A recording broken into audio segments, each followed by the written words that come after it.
Today, all of the information for the Rustland Grand Prix dropped, and it looks absolutely spectacular. There's no other words to describe some of the skins and the track, it just looks absolutely great. But I think from what we have seen today, there is also an indication of what we can expect from future Grand Prix, and also that there's going to be a little bit of a change from what we've seen in the past. It really does feel like the Grand Prix of 2020 will be a little bit different from the Grand Prix of 2019, especially the early ones. Today then, I'm going to be explaining why I think this, and also what kind of content I think we will be getting for the remainder of the Grand Prix in 2020. This is just my opinion though, so you know what, I could be wrong, but obviously time will tell. Anyway, let's jump into the video. So to understand why I think the Grand Prix are sort of changing a little bit for this year, let's quickly recap what a standard Grand Prix has been in the past, so in 2019. So crucially, there has been at least 3 races, sometimes there was a few more, and as a rule they were relatively big names most of the time. I mean, we've sort of ran out of them, so you know.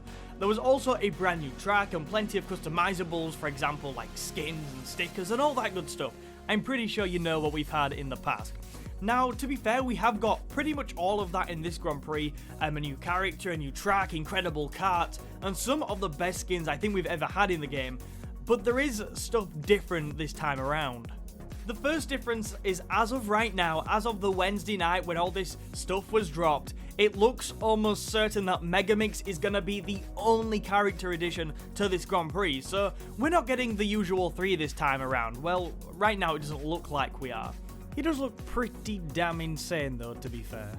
Another big thing I noticed from this Grand Prix, which stood out more this time around than the last few, is that this track looks to have had a crazy amount of time put into it. Like, not just for the construction of it and the building of it, but just coming up with all of the ideas and concepts, including most predominantly the Easter eggs that are in there. So the inclusion of a battered and bruised roost tubes is an absolutely fantastic idea and it looks stunning, and also the inclusion of engine ship. Hi Rusty, by the way. All of that must have took some real thought and time to get right, and because of these Easter eggs, I just think the track has more meaning, and because it's got more content dragged out of other parts of the game and other games, it just really means more to a lot of people, I think. I also want to mention the jumping landmines, which are a brand new obstacle. Now, I do know we have seen lots of one-off obstacles before. Well, we've seen a few one-off obstacles before added in Grand Prix, most recently the jumping jelly, but this one is particularly cool. Probably one of the biggest changes, well, definitely one of the biggest changes, is the new mask added for Rustland. Now, this mask, as pointed out by Canadian Gaye and lots of other people, this mask is a combination of the Aku Aku mask from Mind Over Mutant and Crash of the Titans, as well as including parts of the Uka Uka mask from the same games. Like, how did they think to change it up like this? It just looks stunning. Like, they've combined 2. Man, it blows my mind. They do such creative and cool stuff with this. Now, this is a big addition, and again, like we've gone from characters and stuff in the first Grand Prix to now this is stealing the show. This is not a character thing. This is a different piece of content stealing the show. Another big addition, which is just as big and sort of new as the mask. I mean, I know we had Ring Rally before, but they've added another game mode in this called Golden Wumper Hunt. Now, I'll describe this to start with, and I'm going to use the description off the Activision blog because it's just easier that way. So it says, ready up on any course, then take off and try to catch the golden Wumper fruit. The fruit will be hiding in glowing crates. Follow the glow and smash through the crates to collect the golden Wumper fruit. You'll be rewarded with a stash of Wumper coins for your efforts. Plus, there are several Grand Prix challenges tied to capturing these golden Wumpers.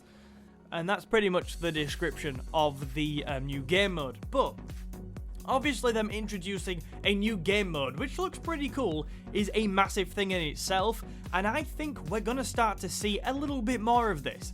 Now, another thing I'd like to point out, which has been circulating around Twitter, is that I think there's a fair chance that the new version of Chicken Stew, this one which you can unlock after winning a few races with the characters in this Grand Prix, could easily be linked to a game mode of the future. Now, as has been said on Twitter by Spyro Universe, who tweeted this image out by the way, that When we see Chick and Stu in the same car, could this be a hint towards some form of Mario Kart Double Dash style game mode? I don't know, but I think the biggest thing to take from these new game modes, you know, we've got one hinted at, we've got a new one confirmed. I think there'll be more in the future. We had one in the first 6 Grand Prix, I'd expect more than one game mode in the last 5. Finally, the last data mine suggested that the developer times would soon be added to CTR, which again is just another bit of different content added, something else to keep us occupied that's not sort of the stuff we'd expect in a standard Grand Prix. So with all this in mind, how exactly do I think CTR is changing? Well, as we said at the beginning of this video, the standard Grand Prix at start was sort of new characters, a big focus on the new characters, a big focus on the new track, and obviously there was those cool skins thrown in as well. Now, although we're keeping a lot of it, it's important to remember we're into our 7th Grand Prix now. The game is like 6 months old, and Beanox seemed to have recognised that to keep people interested, especially with the lack of notable characters left to add, they need to take the game forwards in other ways slightly different from the original formula. Now, I think we started to see this transformation from the initial phases of the Grand Prix to where we're going at the end of last year. I mean, we had the introduction of the Chicken King and this strange way you had to unlock him. That was a bit different. We got Ring Rally, obviously, in Neon Circus, which I talked about a little bit ago. But I think in 2020, we're going to be building on so much of that stuff and going more in that direction. Now, I'm not saying that we're only going to get one new character edition tops in every Grand Prix from now on, but I am thinking that there will in general be a much bigger focus on things like hidden Easter eggs in tracks and in the game, more game modes. I'd expect a few more before the Grand Prix are up, more masks, I mean, we still don't know what this is, and basically a larger focus on more innovative content. And content that doesn't just expand the roster, but expands the game as a whole to try and keep as many people interested as possible. Anyway, what do you think? Please do remember to let me know down in the comments. I will try and get back to pretty much all of you. I always do my best with that. Also, if you have enjoyed today, remember to leave a like on this video. It helps us out so much. And obviously consider subscribing if you want to see more Crash content at least every Wednesday and often more regular than that. Also, go over to Twitter and leave us a follow if you want to ask me questions and stuff like that. And also go and check out Spyro Universe on Twitter. That is a pretty good Twitter page. I will leave all those links down in the description. Thank you so much for watching, and I will see you in another video soon.